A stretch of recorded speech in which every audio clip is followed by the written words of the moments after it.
नमस्कार स्टूडेंट। आज पॉलिटी के सेकंड लेक्चर में आपको कॉन्स्टिट्यूशन के सोर्स, कॉन्स्टिट्यूशन के इंपॉर्टेंट फीचर और कॉन्स्टिट्यूशन की प्रियम्बल के बारे में एनालिसिस किया जाएगा। तो अब आइए स्टूडेंट, सभी लोग कॉन्स्टिट्यूशन के सोर्स के बारे में देखते हैं। सबसे पहले संविधान के महत्वपूर्ण स्रोत। भारतीय संविधान के महत्वपूर्ण स्रोत के अंतर्गत इसको दो प्रकार से डिवाइड करेंगे। सबसे पहला होगा आंतरिक स्रोत, इंटरनल सोर्स, और दूसरा होगा आउटर सोर्स यानी कि बाह्य स्रोत। आंतरिक स्रोत के अंतर्गत हम गवर्नमेंट ऑफ इंडिया एक्ट 1935 को नोट करेंगे। Government of India act 1935, Bharat शासन अधिनियम 1935। भारतीय संविधान में 70% भाग, 70% भाग, भारतीय संविधान में 70% भाग भारत शासन अधिनियम 1935 से लिया गया है। गवर्नमेंट ऑफ इंडिया एक्ट 1935 से ही इंडिया का 70% कॉन्स्टिट्यूशन लिया गया है। गवर्नमेंट ऑफ इंडिया एक्ट से कुछ इंपोर्टेंट प्रोविजंस कॉन्स्टिट्यूशन में शामिल हुए हैं, जैसे केंद्र राज्य संबंध, सेंटर स्टेट रिलेशन, आपातकाल यानी कि इमरजेंसी, वित्त आयोग, फाइनेंस कमीशन, निर्वाचन आयोग यानी कि इलेक्शन कमीशन,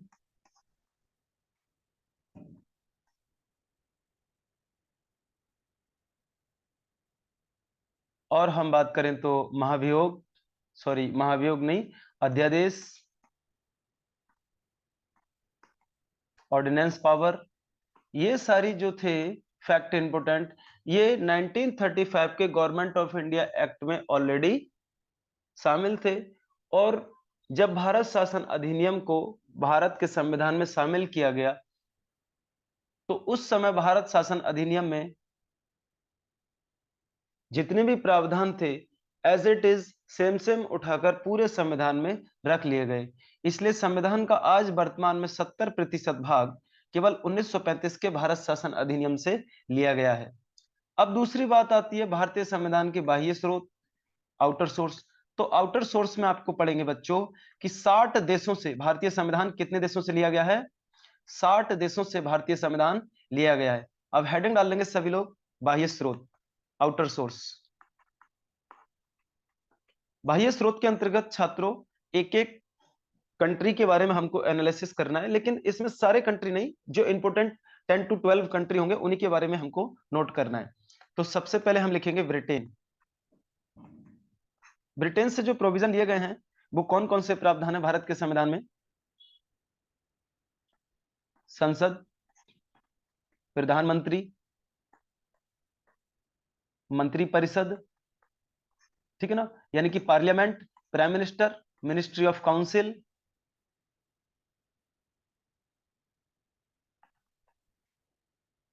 संसदीय शासन प्रणाली, पार्लियामेंट्री रूल, संसदीय शासन प्रणाली, पार्लियामेंट्री रूल।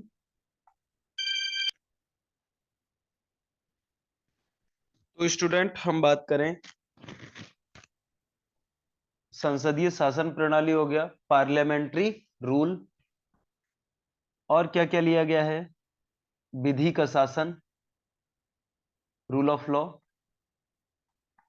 विधि का शासन, रूल ऑफ लॉ यानी कि कानून का नियम। विधि का शासन का मतलब है कानून का नियम, रूल ऑफ लॉ यानी कि जो जो रूल कंडक्ट किया जाएगा वो पार्लियामेंट एस्टेब्लिश्ड जो रूल करेगी उसके अकॉर्डिंग ही कंडक्ट किया जाएगा, ठीक है ना। एकल नागरिकता, एकल नागरिकता।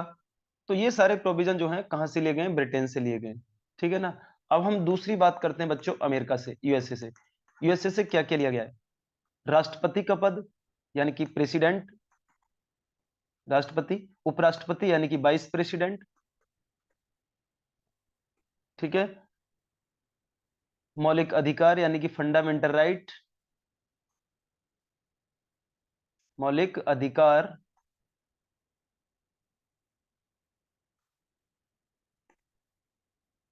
और लिखेंगे राष्ट्रपति पर चलाए जाने वाला महाभियोग, इम्पीचमेंट, महाभियोग। महाभियोग जो है भारतीय संविधान के आर्टिकल 61 में है। और क्या क्या लिया गया है? अवशिष्ट सूची, रेजिडुअरी लिस्ट, अवशिष्ट सूची जिसको बोलते हैं रेजिडुअरी लिस्ट। अवशिष्ट सूची में वे विषय शामिल किए जाते हैं जो संघ सूची, राज्य सूची और समवर्ती सूची में नहीं होते हैं। और लिया गया है न्याय पुनर्विलोकन, न्याय पुनर्विलोकन यानी कि जुडिशियल रिव्यू। न्याय पुनर्विलोकन से यहां मतलब है कि एक बार जजमेंट आने के बाद आप उसका रिव्यू करा सकते हैं, यानी कि किसी भी केस को आप लोअर कोर्ट से अपर कोर्ट ले जा सकते हैं, उसका जुडिशियल रिव्यू करा सकते हैं। भारतीय संविधान की प्रस्तावना यानी कि प्रियम्बल। तो प्रियम्बल कहां से लिया गया बच्चों? अमेरिका से। ये प्रियम्बल की यहां से मॉडल लिया गया था। प्रियम्बल का मॉडल कहां से कॉपी किया? अमेरिका से किया। आइए अगला देखते हैं बच्चों।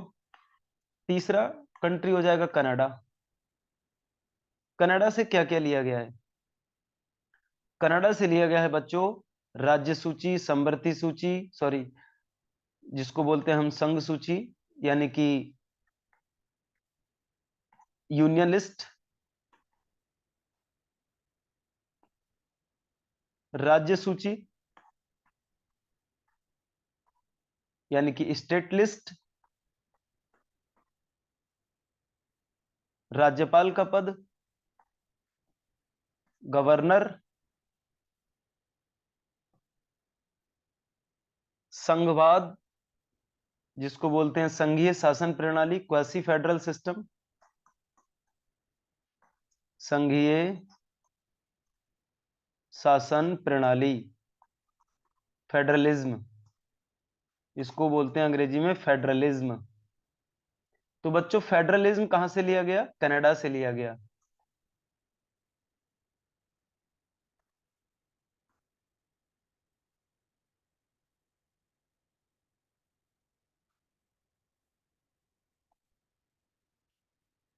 मार्कर नहीं चल पा रहा है।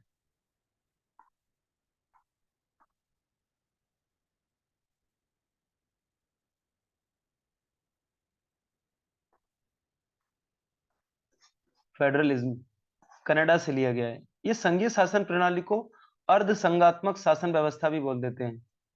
अर्ध संघात्मक शासन व्यवस्था यानी कि quasi federal system, quasi federal system भी इसको बोल देते हैं। तो ये सारे प्रोविजन बच्चों कहां से लिए गए हैं? कनाडा से लिए गए हैं। अच्छे से इनको लर्न करके रखिएगा। आइए चौथा इंपोर्टेंट कंट्री देखते हैं बच्चों, ऑस्ट्रेलिया। सभी छात्र अच्छे से लर्न करते चलेंगे, नोट करते चलेंगे। ऑस्ट्रेलिया से लिया गया है कौन करंट लिस्ट? समवर्ती सूची। ऑस्ट्रेलिया से क्या लिया गया है? समवर्ती सूची। और लिया गया है संसद की संयुक्त बैठक, संसद की संयुक्त बैठक, joint sitting of parliament, joint sitting of parliament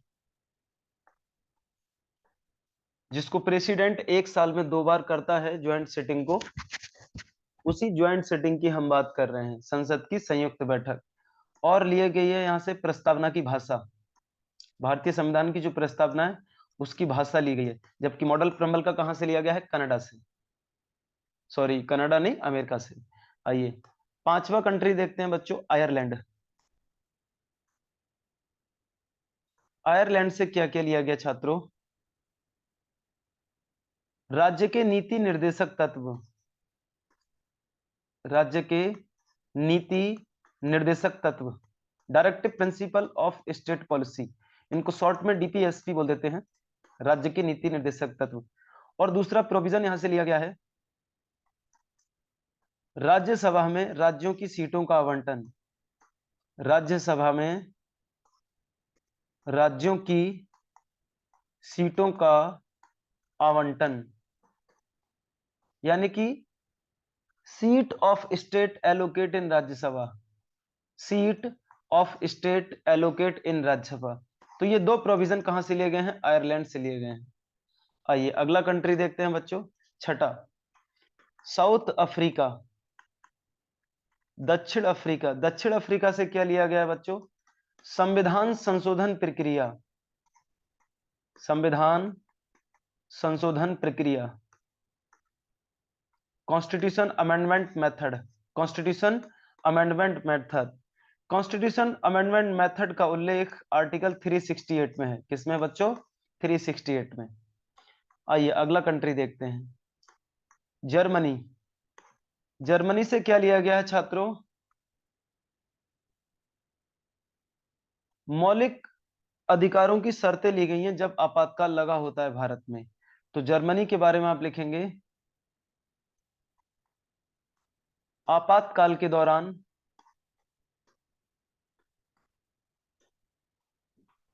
मौलिक अधिकारों के उपबंध, मौलिक अधिकारों का निलंबन, suspension of fundamental right during emergency time, suspension of fundamental right during emergency time. देखिए आपातकाल 1935 के भारत शासन अधिनियम, गवर्नमेंट ऑफ इंडिया एक्ट में पहले से ही था। जर्मन से आपातकाल नहीं लिया गया है। जर्मन से लिया गया है कि जब भारत में आपातकाल लगा होता है तो कौन कौन से मौलिक अधिकार बने रहते हैं और कौन से मौलिक अधिकार स्वतः निलंबित हो जाते हैं। ये शर्तें ली गई हैं जर्मन से। छात्रों जर्मन के संविधान को वाइमर कॉन्स्टिट्यूशन बोलते हैं। क्या बोलते हैं? Weimar constitution. जर्मन में ना तो प्रेसिडेंट बनता है ना प्राइम मिनिस्टर बनता है, वहां सीधे कौन बनता है? चांसलर। जर्मन में कौन नियुक्त होता है बच्चों?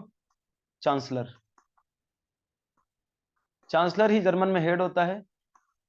अभी चांसलर जो बने हैं जर्मन में वो दिसंबर 2019 सॉरी 2021 में बने थे, ओलाफ सोल्जे। कौन है? ओलाफ सोल्जे। ओलाफ सोल्जे 2005 से 2021 तक जर्मन में चांसलर रही।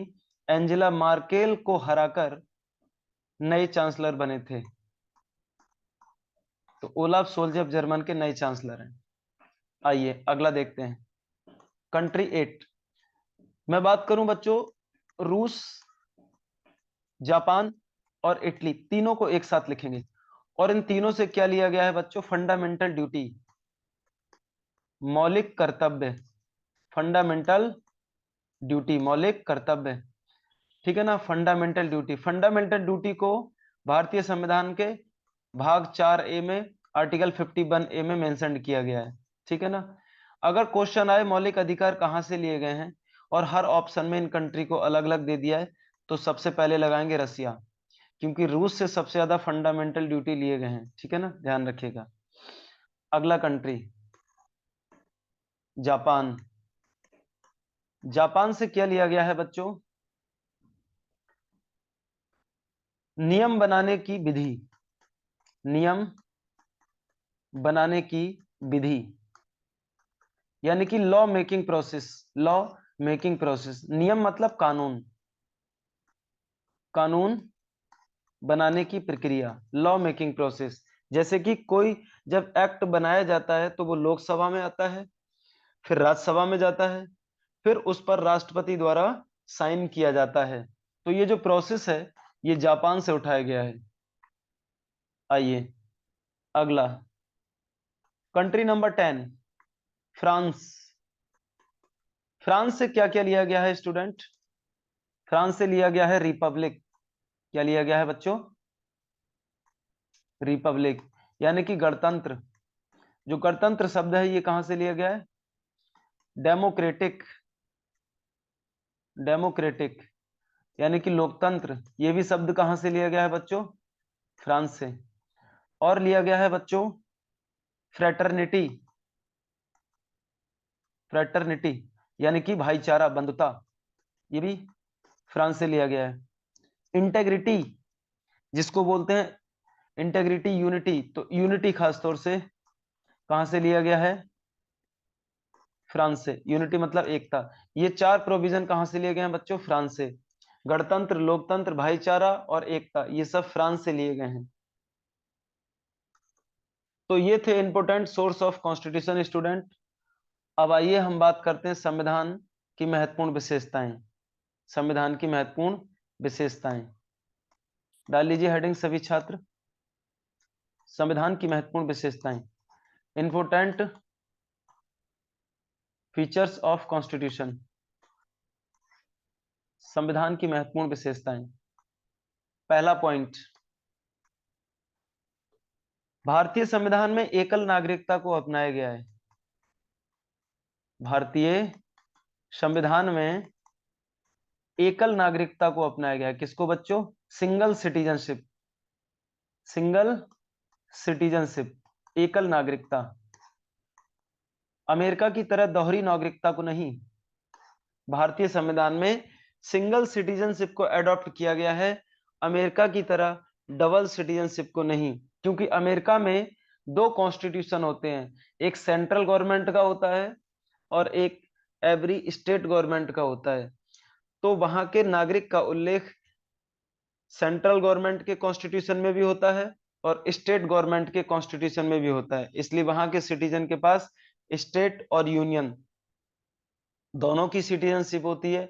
हमारे यहाँ कॉन्स्टिट्यूशन केवल यूनियन लेवल पर इम्प्लीमेंटेड है, इसलिए हमारे यहाँ केवल यूनियन लेवल की यानी कि सेंट्रल लेवल की सिटीजनशिप होती है। दूसरी चीज बच्चों, भारतीय संविधान में भारतीय संविधान में संविधान की सर्वोच्चता, संविधान की सर्वोच्चता को अपनाया गया है। सुप्रीमेसी ऑफ कॉन्स्टिट्यूशन, यानी कि इंडियन कॉन्स्टिट्यूशन में सुप्रीमेसी ऑफ कॉन्स्टिट्यूशन को ही अडॉप्ट किया गया है कि भारत में जो सुप्रीम होगा, जो सबसे ऊंचा होगा, सबसे हाईएस्ट पद पर जो होगा वो कौन होगा? कॉन्स्टिट्यूशन होगा। यानी कि बाकी सब पोस्ट, बाकी सब बॉडी, जितने भी ऑर्गेनाइजेशन होंगे, कमीशन होंगे, जो भी पॉलिटिकल सिस्टम होगा, वो सब कॉन्स्टिट्यूशन को फॉलो करेगा, सब उसी के अंडर में होंगे। तो भारत के संविधान में संविधान की सर्वोच्चता को अपनाया गया है। ब्रिटेन की तरह संसदीय सर्वोच्चता को नहीं, ब्रिटेन की तरह पार्लियामेंट्री सुप्रीमेसी को नहीं अपनाया गया है। ब्रिटेन में सुप्रीमेसी पार्लियामेंट में निहित है, क्योंकि वहां कॉन्स्टिट्यूशन तो है नहीं, वहां जो एक्ट बनाती है वो पार्लियामेंट बनाती है, और पार्लियामेंट जो बनाएगी वही वहां का कॉन्स्टिट्यूशन होता है। तो पार्लियामेंट जिस एक्ट को चाहे खत्म कर सकती है ब्रिटेन में, जिस एक्ट को चाहे बना सकती है, इंप्लीमेंट करा सकती है। वहां की पार्लियामेंट ब्रिटेन के सुप्रीम कोर्ट के जजमेंट को भी एक्ट बनाकर चेंज कर सकती है, जबकि हमारे यहाँ की पार्लियामेंट ऐसा नहीं कर सकती। तो हमारे यहाँ कॉन्स्टिट्यूशन में सुप्रीमेसी है, जबकि ब्रिटेन में पार्लियामेंट में सुप्रीमेसी होती है। अगली बात, भारतीय संविधान में कानून बनाने की शक्ति, भारतीय संविधान में बच्चों, भारतीय संविधान में कानून, कानून का मतलब है यहाँ एक्ट से, एक्ट से मतलब है यहाँ पर अमेंडमेंट। भारतीय संविधान में बच्चों कोई भी एक्ट, कोई भी अमेंडमेंट करने की शक्ति जो है वो किसको है? संसद को। यानी कि संशोधन करने की शक्ति किसको है बच्चों? संसद को। ठीक है ना? ठीक है। और उसको लागू कराने की शक्ति किसको है? लागू कौन कराता है? कार्यपालिका, एग्जीक्यूटिव। यानी कि एग्जीक्यूटिव इंप्लीमेंट करता है, पार्लियामेंट अमेंडमेंट करती है। उस अमेंडमेंट को जो पार्लियामेंट ने किया है उसको इंप्लीमेंट करने का काम किसका होगा? कार्यपालिका का, एग्जीक्यूटिव का। और जो अमेंडमेंट किया गया है या जो एक्ट बनाया गया है उसका एग्जामिन, यानी कि उसका ज्यूरिसडिक्शन, उसका परीक्षण, ठीक है ना, उसकी जांच करने का अधिकार किसको है? सुप्रीम कोर्ट को। जांच करने का अधिकार किसको है? सुप्रीम कोर्ट को, यानी कि न्याय व्यवस्था को। तो भारत के संविधान में जो इंपोर्टेंट 3 पार्ट हैं, पार्लियामेंट, एग्जीक्यूटिव और जुडिशरी, इन तीनों के अपने अलग अलग वर्क हैं। पार्लियामेंट का राइट है एक्ट बनाना और अमेंडमेंट करना, एग्जीक्यूटिव का काम है उस एक्ट को या उस अमेंडमेंट को इंप्लीमेंट कराना, और जुडिशरी का काम है, न्यायपालिका का ये काम है कि उस एक्ट या उस अमेंडमेंट को एग्जामिन करना, उसकी जांच करना कि ये देश के हित में है या नहीं है। तीनों के अपने अलग अलग वर्ग हैं। आइए अगली बात, भारतीय संविधान में न्याय पुनर्विलोकन को अपनाया गया है। जुडिशियल रिव्यू, न्याय पुनर्विलोकन, न्याय पुनर्विलोकन, जुडिशियल रिव्यू, यानी कि आप किसी भी जजमेंट का रिव्यू करा सकते हैं। यानी कि किसी भी केस की सुनवाई, किसी भी केस की सुनवाई आप लोअर कोर्ट से अपर कोर्ट तो ले जा सकते हैं, यानी कि निम्न अदालत से उच्च अदालत में ले जा सकते हैं, लेकिन किसी भी केस को आप उच्च अदालत से निम्न अदालत में प्रस्तुत नहीं कर सकते। जैसे सबसे ऊपर सुप्रीम कोर्ट होता है, उससे नीचे हाई कोर्ट होता है, उससे नीचे सेशन कोर्ट होता है जिसको डिस्ट्रिक्ट कोर्ट बोलते हैं, और सबसे नीचे विलेज कोर्ट होता है जो तहसील में होता है।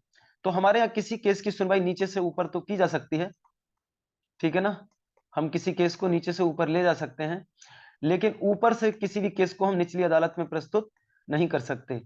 तो इस प्रकार से सुप्रीम कोर्ट के द्वारा दिया गया निर्णय कैसा होता है? सर्वोच्च निर्णय होता है। सर्वोच्च निर्णय किसका होता है छात्रों? सुप्रीम कोर्ट का। यानी कि आपको सर्वोच्च न्यायालय का दिया गया डिसीजन फॉलो करना ही पड़ेगा। सर्वोच्च न्यायालय के द्वारा दिए गए डिसीजन को आप किसी भी अदर कोर्ट या किसी भी प्रकार से आप उसको कहीं चैलेंज नहीं कर सकते। आइए अगली बात, भारतीय संविधान की व्याख्या करने का अधिकार, की व्याख्या करने का या रक्षा सुरक्षा करने का अधिकार सुप्रीम कोर्ट को है। किसको है बच्चों? सुप्रीम कोर्ट को है, ठीक है ना। भारतीय संविधान की व्याख्या, व्याख्या का मतलब है यहां पर इंटरप्रिटेशन, इंटरप्रिटेशन ऑफ कॉन्स्टिट्यूशन और सिक्योरिटी ऑफ कॉन्स्टिट्यूशन किसकी जिम्मेदारी है? ये सर्वोच्च न्यायालय की, सुप्रीम कोर्ट की।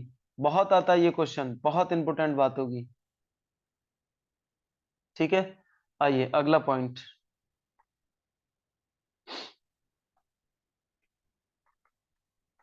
भारतीय संविधान में लोकतंत्रात्मक, लोकतंत्रात्मक यानी डेमोक्रेटिक, गणतंत्रात्मक यानी रिपब्लिक, और समाजवादी व्यवस्था को अपनाया गया है, ठीक है ना। भारतीय संविधान में डेमोक्रेटिक, रिपब्लिक, सोशलिस्ट, ठीक है ना, इन फीचर्स को अडॉप्ट किया गया है। यानी कि भारत अपना एक लोकतंत्र देश होगा, भारत अपना एक गणतंत्र देश होगा, और भारत एक समाजवादी देश होगा। ये कोई राज्यवादी या परिवारवादी देश नहीं होगा। यानी कि भारत में हर एक एक्ट प्रत्येक समाज के लिए, हर एक सुविधा प्रत्येक समाज के लिए होगी, हर एक सरकार की दी गई सुविधा हर एक समाज के लिए होगी, वो किसी विशेष समाज के लिए नहीं होगी। तो ये थी बच्चों भारतीय संविधान की महत्वपूर्ण विशेषताएं। आइए अब हम बात करते हैं भारतीय संविधान की प्रस्तावना। भारतीय संविधान की प्रस्तावना, हेडिंग डालेंगे सभी लोग, preamble of constitution, preamble of constitution.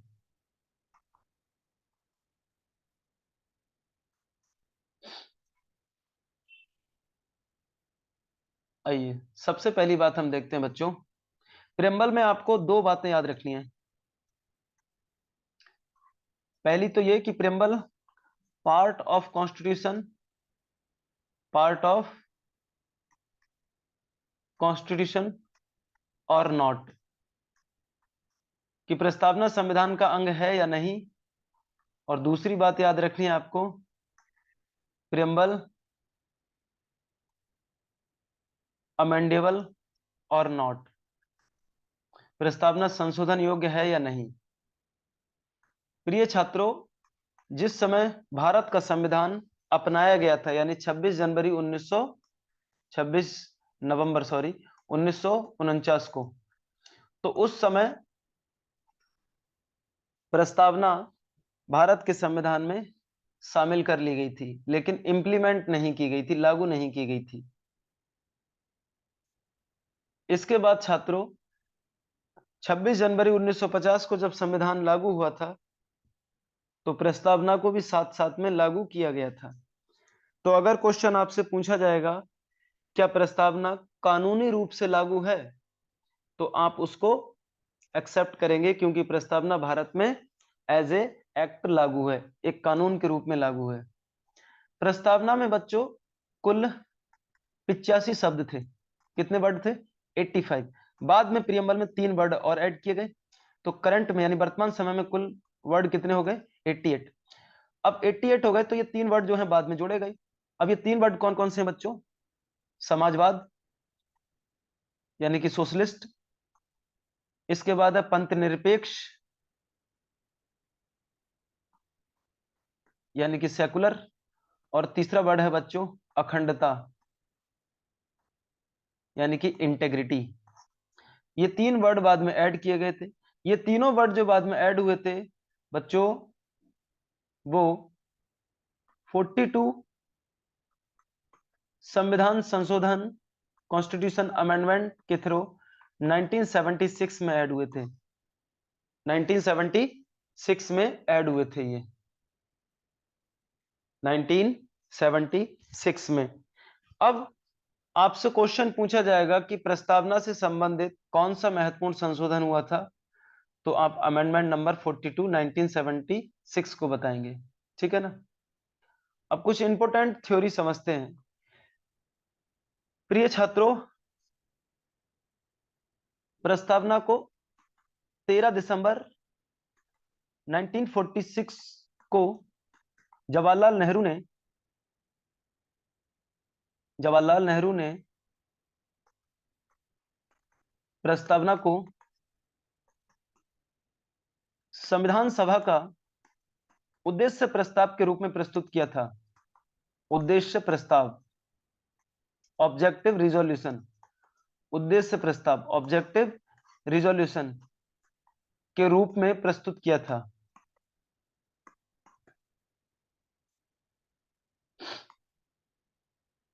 आगे देखिए, भारतीय संविधान में प्रस्तावना का विचार अमेरिका से लिया गया है। कहां से लिया गया है? अमेरिका से लिया गया है। लेकिन अमेरिका से प्रस्तावना का क्या लिया गया है बच्चों? मॉडल। सिर्फ और सिर्फ क्या लिया गया है? मॉडल। ठीक है ना। लेकिन प्रस्तावना की भाषा कहां से ली गई है बच्चों? प्रस्तावना की लैंग्वेज कहां से ली गई है? ऑस्ट्रेलिया से। प्रस्तावना की लैंग्वेज ऑस्ट्रेलिया से ली गई है और प्रस्तावना का मॉडल अमेरिका से लिया गया है। दोनों बातों को अच्छे से लर्न करके रखिएगा। ठीक है। अब क्वेश्चन वही आता है जो स्टार्टिंग में आपको दिया था कि प्रस्तावना संविधान का अंग है या नहीं और संशोधन योग्य है या नहीं। तो प्रिय छात्रों, प्रस्तावना से संबंधित 2 महत्वपूर्ण केस हैं। उन दोनों केस के बारे में समझते हैं। एक है बच्चों 1960 का बेरूबाड़ी संघ केस, और एक है 1973 का केशवानंद भारती बनाम केरल राज्य केस। ठीक है ना। ये 2 केस हैं। 1960 के बेरूबाड़ी संघ केस यानी कि 1960 के बेरूबाड़ी यूनियन केस में सुप्रीम कोर्ट ने कहा था कि प्रस्तावना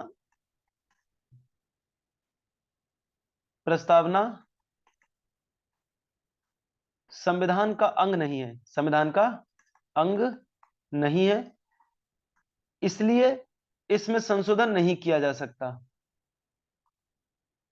नहीं है, इसलिए ये संशोधन योग्य नहीं है, संशोधन योग्य नहीं है। ठीक है ना। यानी प्रेम्बल को कॉन्स्टिट्यूशन का पार्ट नहीं माना, इसलिए माना ये कि ये अमेंडेबल भी नहीं है। ठीक है ना। अब इसके बाद बच्चों 1973 का केशवानंद भारती बनाम केरल राज्य। केरल में एक मठ है, वहां के एक साधु हुआ करते थे केशवानंद भारती, और इनके केस में उस समय 1973 में सुप्रीम कोर्ट में कुल 13 जज थे, 13 जज थे। 13 जजों की बेंच ने निर्णय दिया था। ये केशवानंद भारती बनाम केरल वाला जो केस है, ये भारत के इतिहास का अब तक का सबसे बड़ा केस है, क्योंकि 13 जजों की बेंच ने इसमें निर्णय दिया था और लगभग 60 डेज इस केस की हेयरिंग हुई थी, सुनवाई हुई थी। लगभग 700 प्लस पेज में निर्णय आया था। इस केस में तो सरकार के अधिकार और संविधान की सर्वोच्चता सब कुछ चेंज हो गई थी। अब इस केस में सुप्रीम कोर्ट क्या कहता है कि प्रस्तावना संविधान का अंग है, प्रस्तावना संविधान का अंग है, और अगर ये प्रस्तावना संविधान का अंग है तो ये संशोधन योग्य भी है, ठीक है ना। यानी कि अपने पहले वाले केस, जो बेरूवाड़ी केस में सुप्रीम कोर्ट ने निर्णय दिया था, सुप्रीम कोर्ट ने अपने, ठीक है ना, प्रीवियस केस को चेंज करते हुए यहां पर यह डिसीजन दिया कि preamble is a integral part of constitution and amendable, अभिन्न अंग भी है और इसमें संशोधन भी किया जा सकता है। तो अगर क्वेश्चन आपसे पूछा जाएगा कि प्रस्तावना को संविधान का अंग कब माना गया, तो आप बताएंगे 1973 के केशवानंद भारती बनाम केरल वाले केस में, ठीक है ना। इसके बाद क्या होता है बच्चों, प्रस्तावना में जब सुप्रीम कोर्ट ने कह दिया है कि संशोधन योग्य है, तो भारत की संसद ने क्या किया बच्चों, इसमें संशोधन किया। भारत की संसद ने इसमें संशोधन किया और संशोधन करके इसमें क्या किया, 3 इंपोर्टेंट शब्दों को जोड़ दिया। अब वो 3 इंपोर्टेंट शब्द कौन से हैं, जो मैंने स्टार्टिंग में लिखे थे, ठीक है ना। कौन सा अमेंडमेंट हुआ था, 42 अमेंडमेंट, 42वां संविधान संशोधन 1976। और वो 3 शब्द कौन कौन से जोड़े गए बच्चों, समाजवाद,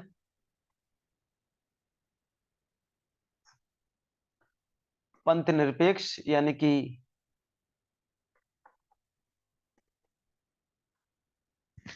सेकुलर, और अखंडता। यहां पंथ निरपेक्ष का मतलब है बच्चों, लोकल किताब आप पढ़ेंगे तो उसमें मिलेगा धर्म निरपेक्ष, जबकि संविधान में धर्म निरपेक्ष शब्द का कहीं प्रयोग नहीं किया गया है। संविधान में पंथ निरपेक्ष शब्द का प्रयोग किया गया है। पंथ निरपेक्ष का मतलब होता है सुप्रीम कोर्ट के अनुसार कि जिस प्रकार से आप अपने धर्म का सम्मान करते हैं, उसी प्रकार से सभी धर्मों का समान आदर करना, समान आदर करना, सभी धर्मों का अपने ही धर्म के समान आदर करना। जिस प्रकार से आप अपने धर्म का सम्मान करते हैं, उसी प्रकार से आप हर धर्म का सम्मान करेंगे। तो सभी धर्मों का समान आदर करना, ये भारत में सेकुलर वर्ड का मीनिंग है। आइए अगला देखते हैं बच्चों। प्रस्तावना के संदर्भ में मैं बात करूं बच्चों, तो कुछ इंपॉर्टेंट फैक्ट आपको याद रखने हैं। जैसे प्रस्तावना में वर्तमान में कुल 88 शब्द हैं। कितने हैं, 88 शब्द हैं। पहले कितने थे, 85 थे। प्रस्तावना में 2 बार, कितनी बार बच्चों, प्रस्तावना में 2 बार भारत शब्द का प्रयोग किया गया। कितना, भारत शब्द का। प्रस्तावना एकल वाक्य में लिखित है, एकल वाक्य। एकल वाक्य का मतलब है सिंगल सेंटेंस, पूरा प्रेम्बल एक ही सेंटेंस में लिखा गया है, कोई बीच में फुल स्टॉप नहीं है, ठीक है ना। बच्चों प्रस्तावना के माध्यम से, प्रस्तावना के माध्यम से संविधान के, प्रस्तावना के माध्यम से प्रिय छात्रों, संविधान के स्वरूप, संविधान के अंग और संविधान के उद्देश्यों का पता चलता है। उद्देश्यों का यानी कि इन 3 चीजों की जानकारी हमको कहां से प्राप्त होती है बच्चों, प्रियम्बल से प्राप्त होती है। स्टूडेंट प्रस्तावना से ही हमको संविधान के अंगीकृत तारीख का पता चलता है। अंगीकृत तारीख यानी कि एडॉप्टेड डेट, जो कॉन्स्टिट्यूशन एडॉप्ट किया गया था उसकी डेट का पता चलता है। और वो अंगीकृत तारीख क्या है बच्चों, 26 नवंबर 1949, 26 नवंबर 1949। ये डेट पूरी कॉन्स्टिट्यूशन में सिर्फ और सिर्फ प्रस्तावना में लिखी हुई है और ये डेट कहीं नहीं लिखी हुई है। चलिए अगली बात देखते हैं छात्रों।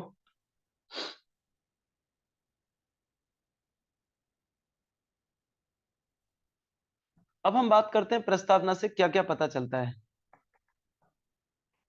प्रियम्बल, प्रियम्बल से एक तो हमको पता चलता है छात्रों तीन बातें। सबसे पहले तो सोर्स, स्रोत, और संविधान का स्वरूप, जो कि सरकार का स्वरूप भी पता चलता है, और सरकार के या संविधान के उद्देश्य, उद्देश्य मतलब पर्पस। इन तीन चीजों की जानकारी किससे होती है हमको? प्रस्तावना से। प्रस्तावना से संविधान के स्रोत की जानकारी होती है। तो सोर्स ऑफ कॉन्स्टिट्यूशन इसमें क्या है? जैसे कि प्रस्तावना में लिखा है स्टार्टिंग में, हम भारत के लोग, be the people of India.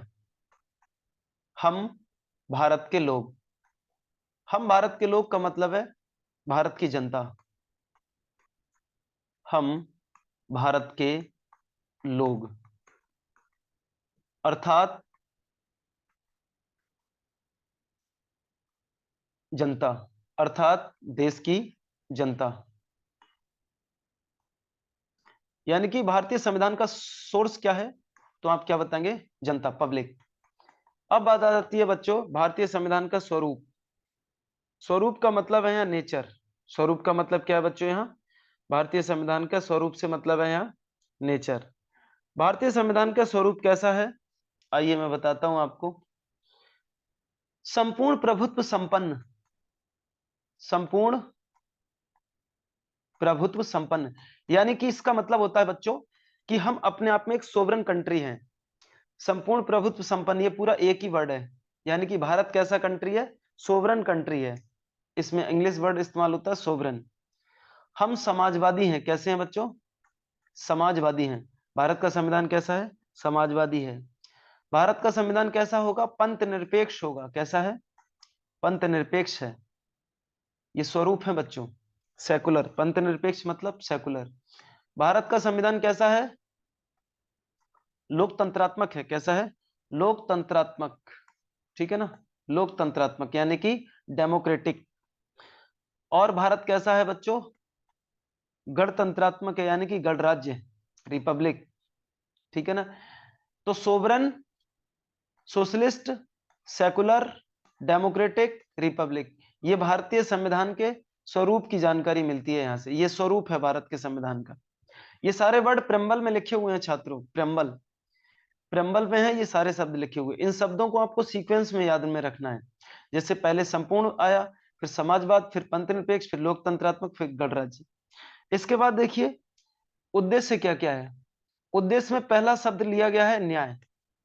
ठीक है ना? मैं कैटेगरी कर रहा हूं बच्चों। ये प्रस्तावना इस तरीके से कॉन्स्टिट्यूशन में कैटेगरी टाइप नहीं है, हमने तो कैटेगरी इसको किया है। ठीक है ना? प्रस्तावना सीधे सीधे लिखी हुई है, इस तरीके से उसको क्लासिफाइड नहीं किया गया है। क्लासिफाइड करके मैं आपको एनालिसिस कर रहा हूं बस। भारतीय संविधान में प्रस्तावना के माध्यम से हमें तीन प्रकार के न्यायों की जानकारी मिलती है। कितने प्रकार के जजमेंट की? तीन। यानी कि भारत के संविधान में सामाजिक न्याय कैसा होगा? सामाजिक न्याय, आर्थिक न्याय और राजनीतिक न्याय। ठीक है ना? तीन प्रकार के आधार पर हमारे यहाँ जजमेंट दिया जाएगा। तो न्याय कितने टाइप का है हमारे कॉन्स्टिट्यूशन में? थ्री टाइप का है, सोशल, इकोनॉमिकल एंड पॉलिटिकल। और जब जब ये क्वेश्चन आया तो इसमें एक ऑप्शन और होता है धार्मिक न्याय। तो भारत के संविधान में धर्म के आधार पर न्याय नहीं दिया जाता है। तो न्याय कितने टाइप का है? तीन प्रकार का। इसके बाद कह रहा है स्वतंत्रता। भारतीय संविधान में स्वतंत्रता कितने टाइप की है बच्चों? पांच प्रकार की। किस किस की स्वतंत्रता है? विचारों की। ठीक है ना? आप कोई भी अपना विचार व्यक्त कर सकते हैं, जिसको बोलते हैं एक्सप्रेशन। ठीक है ना? आपको अपने विचारों की, एक्सप्रेशन की आजादी है। आपको अभिव्यक्ति की आजादी है। विचार, अभिव्यक्ति। ठीक है ना। अभिव्यक्ति का मतलब है यहाँ पर बच्चों बिलीफ, ठीक है ना, सॉरी एक्सप्रेशन, यानी कि विचार मतलब थॉट, अभिव्यक्ति मतलब एक्सप्रेशन। विश्वास, आपको विश्वास करने की आजादी है, आप किसी पर विश्वास कर सकते हैं। आपको धर्म की आजादी है, आप कोई भी धर्म मान सकते हैं। और आपको उपासना यानी कि वर्शिप, उपासना मतलब वर्शिप, आपको पूजा करने की आजादी है। तो भारतीय संविधान में 3 प्रकार का न्याय और 5 प्रकार की स्वतंत्रता के बारे में बताया गया है। ओके, इसके बाद देखते हैं भारतीय संविधान में बच्चों जो समानता है, इक्वलिटी है, समानता कितने प्रकार की? 2 प्रकार की। एक तो है प्रतिष्ठा यानी कि स्टेटस, ठीक है ना, प्रतिष्ठा की समानता है। और अवसर की समानता है, किसकी? अवसर, अपॉर्चुनिटी, ठीक है ना। स्टेटस और अपॉर्चुनिटी की आपको समानता दी गई है भारतीय संविधान में। तो संविधान में समानता कितने टाइप की हो गई? 2 टाइप की। फ्रीडम कितनी है? 5 प्रकार की। जजमेंट कितना है? 2 टाइप का, ठीक है ना। ये सारी चीजें, सॉरी 3 टाइप का मतलब।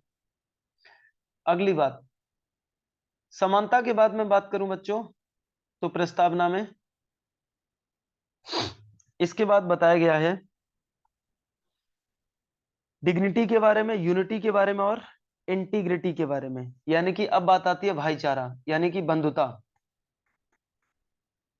फ्रेटर्निटी। बंधुता कितने प्रकार का है बच्चों? 3 प्रकार का। यानी भाईचारा कितने प्रकार का है? एकता बना के रखेंगे सभी लोग आपस में, ठीक है ना। एकता वर्ड बाद में आएगा स्टूडेंट, सॉरी।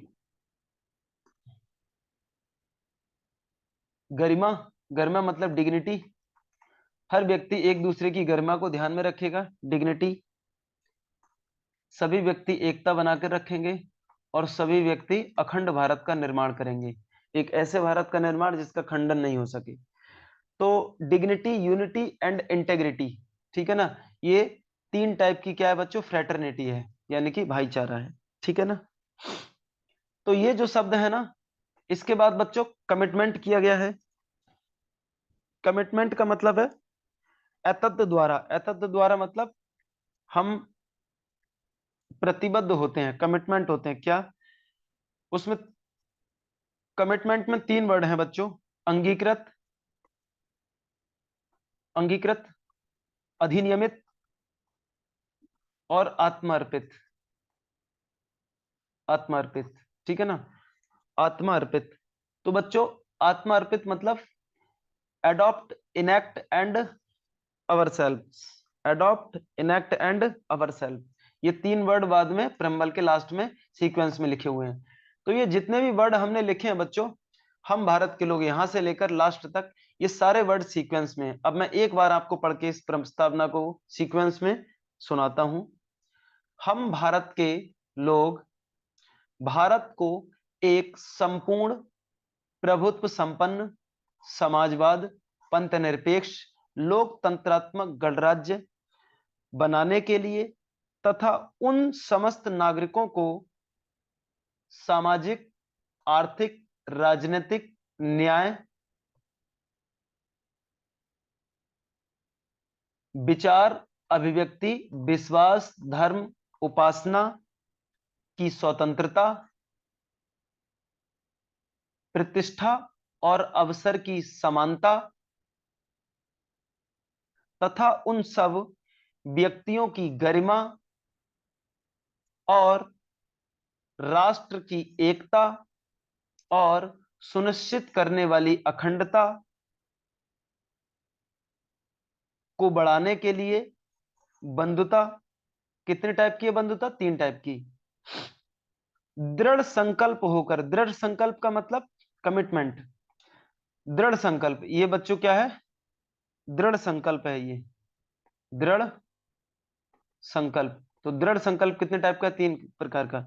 दृढ़ संकल्प होकर अपनी इस संविधान सभा में आज तारीख 26 नवंबर 1949 को एतत् द्वारा होकर हम इस संविधान को अंगीकृत, अधिनियमित और आत्मार्पित करते हैं।